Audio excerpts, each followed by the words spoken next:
तथा कथित भावनाएं आहत हो जाती है। कि मैं सोच रहा था कि मतलब यहाँ उल्लेख तो बहुत किया कि साहब उन्होंने ये पुस्तकें लिखी, खुद संचालक महोदय ने तमाम नाम गिना दिए उसकी पुस्तकों का। तो मैं सोच रहा था कि भाई उनके पुस्तकों में लिखा क्या है, देवेंद्र जी ने लिखा क्या है, उसके बारे में भी कुछ बात यहाँ होगी।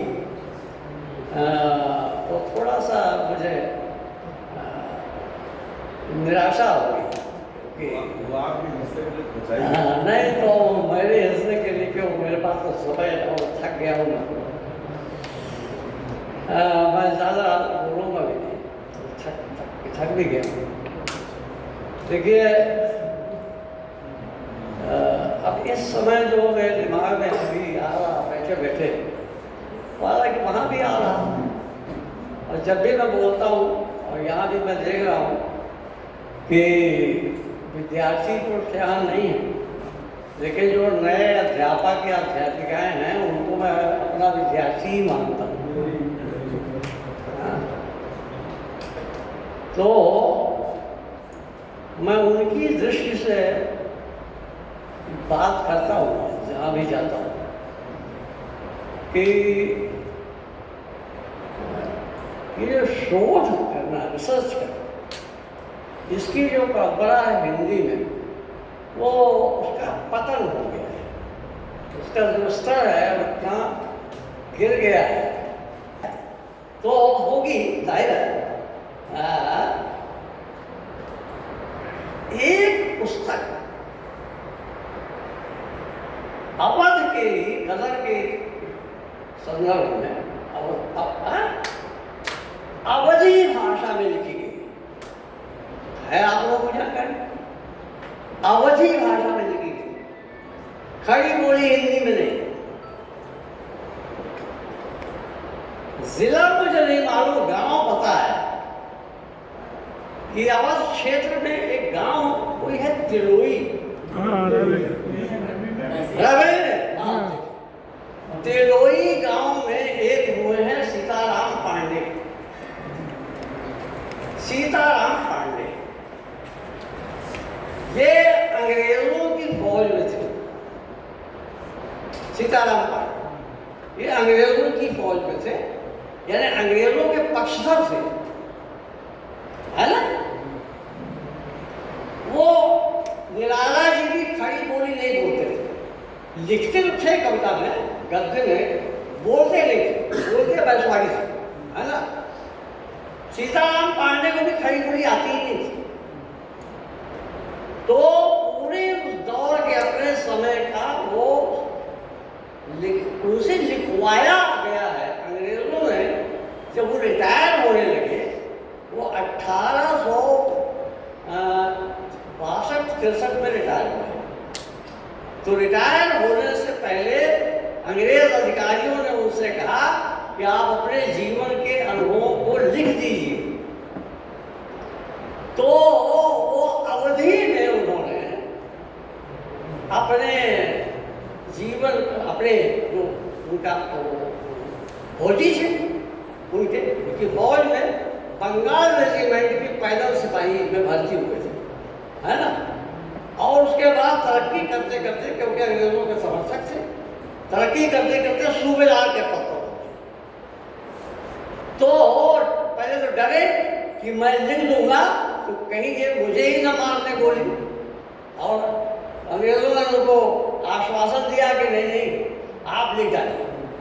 तो लिख दिया उन्होंने अवधि में। उसमें 1857 के बारे में एक वाक्य का शब्दावली शब्द कहा कि ये पागलपन की बयान थी। 1857 में जो कुछ भी हुआ उसको उन्होंने कहा है पागलपन की बयान। अब मैं बता दूं कि वो लिखी गई किताब अवधि में, ये डायरी में भी लिखी हुई, रजिस्टर में लिखा होगा, जहां भी लिखा होगा, अवधि में वो नहीं छपी। एक जेम्स वाइट नाम के एक अंग्रेज था, उसने उसका अंग्रेजी अनुवाद किया, अंग्रेजी अनुवाद उसका छपा। और अंग्रेज जब भारत से गए तो वो किताब उठा ले गए। उसका एक उर्दू अनुवाद भी लाहौर से छपा था, भारत में वो भी नहीं है, सब गायब। तो तिलोई गांव के पास की एक है मधुकर उपाध्याय, ये बहुत बड़े पत्रकार हैं, जर्नलिस्ट हैं, मेरे बहुत अच्छे मित्र। इनको लंदन की एक लाइब्रेरी में अंग्रेजी वर्जन मिला, अंग्रेजी अनुवाद, जिसमें खुद जिसने अनुवाद किया है उसने भूमिका में लिखा है कि ये मूलतः अवधि में लिखी गई थी। तो मधुकर पांडे ने उस अंग्रेजी वर्जन से अवधि में उसका अनुवाद किया और उसका नाम रखा है किस्सा पाड़े और सीताराम सूबेदार। किस्सा पाड़े किताब का नाम है, लेखक का नाम सूबेदार, सीताराम सूबेदार। आप बताइए, इसको पढ़ी और फिर देवी दत्त शुक्ल का पढ़ी। गदर के फूल से तुलना मत कीजिए, जरा स्थित करके देखिए, है क्या नहीं? फिर दस्तंबू को पढ़ी, जिसका जिक्र उन्होंने किया, जिसका अनुवाद मैंने किया। दस्तंबू तो बिरला आलम ने फारसी में लिखी और 1857 पढ़ी है किताब, और 1857 में ही लिखी गई और 1857 में ही छपी, पहली किताब है। हालांकि आप हिस्ट्री की किताब पढ़ेंगे तो उसमें मिलेगा आपको कि 1857 की पहली किताब सर सैयद अहमद खान ने लिखी थी, है असबाब बगावत हिंद नाम से, उर्दू में। गलत है, झूठ है, वो 1759 में छपी थी, दस्तंबू 1757 में ही छपी थी। दस्तंबू पहली किताब और ये फारसी में लिखी गई। फिर विलियम डंकन की किताब पढ़ी अंग्रेजी में, द लास्ट मुगल, वो भी 1857 में है। अब इतना सारा साहित्य पढ़कर देवी दत्त शुक्ल का अध्ययन जब करेंगे तब आप एक अच्छा शोध ग्रंथ लिख सकते हैं। मैं तो कहता हूँ इस विषय पर कि लाइब्रेरी में एक विचार निकालना चाहिए, लिखवाएं, किताबों पर ले, है ना? ये निकाले तो आप लोग निकालिए, वही करे, लेकिन कम से कम सामने तो आए। और पंडित देवी दत्त शुक्ल ने क्या लिखा है वो तो सामने आए, और तुलनात्मक दृष्टि से देखा जाए क्या सच है। ये बात तो खत्म हो गई। अब दूसरी बात, मैं बाहर निकल रहा था तो ये बोल रहे थे जब हमारे मित्र, तो इन्होंने वहां जब मैं पहुंचा तो इन्होंने एक लेख का जिक्र किया मिश्र बंधुओं के बारे में। तो अब मैं तो बाहर चला गया, मैं लौट आया तो मुझे लगा मैं पूछने, मैंने कहा कि आपने उदाहरण दिए हैं क्या? देवी दत्त शुक्ल का एक लेख है, नाम इन्होंने बताया है, आप लोग वेरिफिकेशन है, मिश्र बंधुओं की भद्दी भूलें, भद्दी भूलें, ये तो सुन लिया। तो मैंने इससे कहा कि कौन सी भद्दी भूलें थी, आपने उदाहरण दिए हैं? तो उन्होंने कहा नहीं, मैंने उदाहरण नहीं। मैंने कहा क्यों? आगे तो बहुत ज़्यादा है, लेकिन देवी दत्त शुक्ल का लेख है और उसमें वाकई भक्ति भूले नहीं है, वो जानबूझ कर किया गया। अब मैं उदाहरण को देते रहे, ये मिश्र बंधुओं का वो किताब का नाम आगे विनोद लगाते थे ना, मिश्र बंधु विनोद, जो चौथा भाग तैयार किया है दोनों भाइयों ने, दो भाई थे ना, तो चौथा भाग में दो खंड है, नूतन परिपाटी और दूसरा खंड है उत्तर नूतन परिपाटी। अब नूतन परिपाटी में वो भारतीय हरिश्चंद्र से लेकर शुरू करते हैं और आगे तक जाते हैं, और फिर उत्तर नूतन में वो छायावाद वगैरह का जिक्र करते हैं, ये सब है उसमें। अब देखिए उसमें मजेदार चीजें क्या है, आपको हंसी भी आ सकती है, आश्चर्य भी हो सकता है, गुस्सा भी आ सकता है। मुझे तो गुस्सा भी आया, हंसी भी आई। हिंदी गद्य के विकास में सबसे बड़ी भूमिका किसकी है?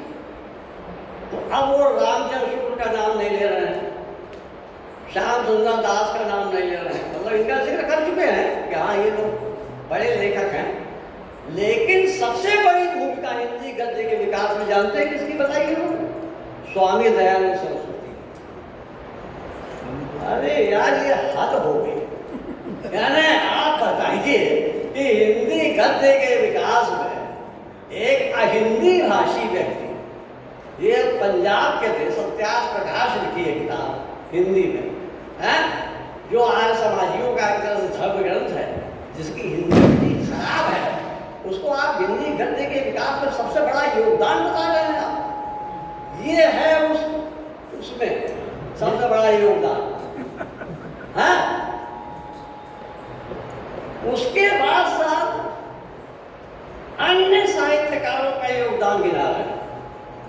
अच्छा, खुद कह रहे हैं कि जो आलोचक है उसको निंदा और प्रशंसा से बचना चाहिए। अच्छी बात है, बचना चाहिए, बिल्कुल सही बात है विश्वबंधु, लेकिन खुद ही नहीं बचे। मतलब अपने चहेतों की प्रशंसा कर रहे हैं और अपने विरोधियों की निंदा कर रहे हैं। यार खुद ही नहीं बच रहे हो और दूसरे को उपदेश दे रहे हो आप। अब हिंदी साहित्य को पूरा ले रहे हैं, उसके विकास में सबसे बड़ी भूमिका किसकी है? दुलारीलाल भार्गव। यार ये हद हो गई, मतलब ये इसको क्या कहेगा? दुलारीलाल भार्गव ने तो प्रेस खोला, संपादक थे, अखबार निकालते थे, अब उसकी उनकी बहुत बड़ी भूमिका है दुलारीलाल भार्गव की, है? और ये प्रेमचंद कहाँ चले गए और इतने सारे लोग कहाँ चले गए? दुलारीलाल भार्गव। अरे ये सब भक्ति मूल्य उसमें है। सबसे अजब तो छायावाद पर, ज्यादा नहीं, खत्म हो गया। वो कहते छायावाद में सुमित्रानंद पंत का नाम लेते हैं, जयशंकर प्रसाद का नाम लेते हैं, फिर वियोगी हरि का नाम लेते हैं। वियोगी हरि कौन से छायावादी का पीछे? दो सुमित्रानंद पंत, जयशंकर प्रसाद, सुमित्रानंद पंत, वियोगी हरि आदि। फिर निराला के बारे में लिखते हैं कि निराला भी इसी प्रकार की कविताएं लिखते हैं। कि निराला भी इसी, मतलब कि आप भी ठीक ठाक हैं, ये सब बढ़िया, चार नाम याद या कर दिया, आप भी ठीक। मुझसे कोई कह रहा आपने भी ठीक ही बोला, है ना? तो क्या मतलब? कि निराला भी इसी प्रकार की कविताएं लिखते हैं। फिर आगे का वाक्य सुनिए, वो बड़ा मजेदार है कि लेकिन जिसे छायावाद ये कह रहे हैं, तो छायावाद को वास्तविक रूप में वेद भगवान में पहले से मौजूद है। छायावाद कहाँ मौजूद है? वेद, और वेद के साथ भगवान लगाया है। वेद के साथ किसी का भगवान आपने सुना कि वेद भगवान है? ये देवी दर्शन ने कितना व्यंग्य और कितने दुख से लिखा होगा है। हाँ, विश्वबंधु विनोद को चौथे खंड को पढ़कर कितने दुखी हुए होंगे कि यह सब उनको लिखना पड़ा। तो ये सब सीखिए, ढूंढिए, शोध कीजिए, फिर काम कीजिए। जय जयकार करने से मुक्ता कर रही है। धन्यवाद। कौन नहीं जानता कि महायुद्ध के बाद हिंदी के क्षेत्र में उन्नति का बवंडर सा आ गया है और गत 15-20 वर्षों में कोई 100-150 नए प्रतिभावान लेखकों ने अपनी मौलिक रचनाओं से हिंदी को गौरवान्वित किया है। ऐसी दशा में उनका प्रामाणिक विवरण वही दे सकता है जिसने या तो सब रचनाएं पढ़ी हैं या उनके संबंध में सहृदयता के साथ जांच पड़ताल की। विनोद की जो थोड़ी भूलें हमने ऊपर दिखाई हैं उनसे भले प्रकार प्रकट हो जाता है कि मिश्र बंधुओं को हिंदी के इस अभ्युदय काल में ऐसी भोड़ी पुस्तक नहीं लिखनी चाहिए थी। इसे लिखने में उन्होंने अनधिकारी का काम किया है, जिससे उल्टा उन्हीं की हानि हुई है और उनकी साहित्यिक प्रतिष्ठा में इस रचना से भट्टा लगा। ये जनवरी 1935 में उन्होंने लिखा। देवी शुक्ल जी को मैं तहे दिल से प्रणाम व्यक्त करता हूँ कि वो इस बैसवाड़ा की धरती, इस बक्सर के जिस प्रांगण में खड़े हुए हैं, वहाँ से उनका एक नाता है और ये हम सबकी जन्मस्थली है। तो हम उनके इस कार्यक्रम में जो उपस्थित हुए हैं और इस कार्यक्रम का जो आयोजन ये जो बतरस संस्था ने किया है, मैं उनका तहे दिल से धन्यवाद एवं आभार व्यक्त करता हूँ। और चाचा जी ने जो भी कुछ कहा है, वैसे सुबह से वो कार्यक्रम में है, बहुत टायर्ड हो गए, लेकिन उन्होंने जो लास्ट में अपना भाषण में जो सबको एक हंसाया भी और उसमें एक उन्होंने एक संदेश भी दिया है। हकीकत ये है, हमें आपने माइक जरूर पकड़ा दिया है, लेकिन साहित्य के बारे में बहुत कुछ जानकारी नहीं है, क्योंकि हम लॉ और कॉमर्स में आगे निकल गए। लेकिन इस संस्था को मैं धन्यवाद इसलिए देना चाहूंगा और इस चाचा के वक्तव्य को दोनों को जोड़ना चाहूंगा कि ये कार्यक्रम कहीं ना कहीं उन विद्यालयों से जोड़ा जाए, उन इंस्टीट्यूशन से जोड़ा जाए जहां पे साहित्य के बारे में कुछ पढ़ाया जाता है। अदरवाइज ऐसे कार्यक्रम में जिसमें देश के विभिन्न प्रदेशों से, मेरी बहन आसनसोल से आई, कोई दिल्ली से आया, कोई बिहार से आया, कोई रांची से आया, हम विभिन्न प्रदेश से तो आए हैं। इस कार्यक्रम को ऐसे ढंग से बनाया जाए कि ये जो नॉलेज है, ये जो नॉलेज सेंटर है, ये उन इंस्टीट्यूशन में हमारी आने वाली जनरेशन को मिले। आज ये मुझे बता के इसका कोई फायदा नहीं है, चाचा सही बोल रहा हूं। इस पे एक रिसर्च जरूर होनी चाहिए कि रियल में किस साहित्यकार ने, किस कवि ने क्या लिखा और जब उसने लिखा था उसकी क्या सोच रही होगी। तो इस पे इस संस्था को भी मंथन करना चाहिए, क्योंकि यहां जितने लोग बैठे हुए हैं अब उनमें शायद एनालिसिस और रिसर्च की एनर्जी नहीं बची हुई होगी। तो मैं कहना चाहूंगा कि आने वाली जनरेशन, जो इंस्टीट्यूशन, जो स्कूल या यूनिवर्सिटीज हैं, ये कार्यक्रम का आयोजन वहां होना चाहिए। मैं भी बगल में गंगापुर विद्यालय, मैं वहां पढ़ा हूं, 4 साल मैंने अपनी एजुकेशन वहां कंप्लीट की। तो मैं चाहूंगा कि ऐसे विद्वान लोगों का कभी न कभी उन इंस्टीट्यूशन में कार्यक्रम रखे जाए, जिससे आने वाली जनरेशन को ये सीखने का सौभाग्य मिले कि हमारे जो साहित्यकार है, चाहे निराला जी रहे हो, आचार्य साहब रहे हो, जितने भी साहित्यकार थे, उनकी सोच उस समय क्या थी। हम पिछले लगभग 75-80 साल पुराने जो साहित्यकार, उन्हीं की सिर्फ हम बातें कर रहे हैं। उसके बाद कितने अच्छे साहित्यकार आए, उन पे हमें कुछ जानकारी और आनी चाहिए। हमारे नॉलेज सेंटर में कुछ ऐड ऑन होना चाहिए। इसलिए होना चाहिए क्योंकि जो 100 साल, 150 साल, 200 साल पहले चीजें लिखी गई थी, वो उस परिवेश में लिखी गई थी। उसका रिसर्च, उसका मनन और मंथन बहुत जरूरी है। मैं पुनः इस बतरस संस्था को धन्यवाद व्यक्त करूंगा और रमेश चाचा जी को एक तहे दिल से मैं धन्यवाद दूंगा कि वो मुझे, वैसे बात होती रहती मेरी रेगुलर फोन पे, उन्होंने बताया मुझे डेंगू हो गया, तो मुझे लगा शायद चाचा नहीं आ पाएंगे, लेकिन इन्होंने 2 महीने पहले कार्यक्रम मुझे नोट कराया था। मैंने कहा चाचा लेट भले होगा लेकिन पहुंचूंगा जरूर। मैं कानपुर था, कैसे तैसे उपस्थित हुआ, लेकिन मैं चाचा जी से आग्रह करूंगा कि आप अपना जो ये गाइडेंस है इस बैसवाड़ा की धरती को जरूर दें, ताकि इस रिसर्च, इस नॉलेज से ये जो संस्था में सिर्फ ये नहीं कि ये यहाँ पैदा हुए कार्यक्रम रख दिया गया, वो वहां पैदा हुए कार्यक्रम गया, 2-4 घंटे कार्यक्रम हुए, इसका रिसर्च एनालिसिस इन डिटेल होना चाहिए। उस कार्यक्रम के लिए कहीं भी सहयोग पड़े, मेरी पुष्प फाउंडेशन सदैव आप लोगों के साथ है। मैं सदैव कंधे से कंधा मिला के आप लोगों का सहयोग करूंगा, लेकिन उस रिसर्च से एक नया प्रोडक्ट निकलना चाहिए जो कि इस साहित्य बैसवाड़ा की जो धरती है उसको जीवंत बनाए रखे। अब हम लोगों में तो हैसियत नहीं है कि मैं साहित्यकार में बहुत कुछ बोल सकूं, क्योंकि बहुत सारी टार्च जो दिखाई जा रही वैसी नहीं कद है, वो सब सूर्य है, वो एक शल लाइट में जो ओज है उसकी मैं कल्पना नहीं कर सकते। इसलिए मैं पुनः मंच पर विराजमान सभी विद्वान लोगों का तहे दिल से धन्यवाद व्यक्त करता हूं और पत्रस संस्था का भी मैं तहे दिल से धन्यवाद व्यक्त करता हूं। इसको और ऑर्गेनाइज्ड में रखा जाए, इसी के साथ मैं सभी लोगों का तहे दिल से धन्यवाद और आभार व्यक्त करता हूं।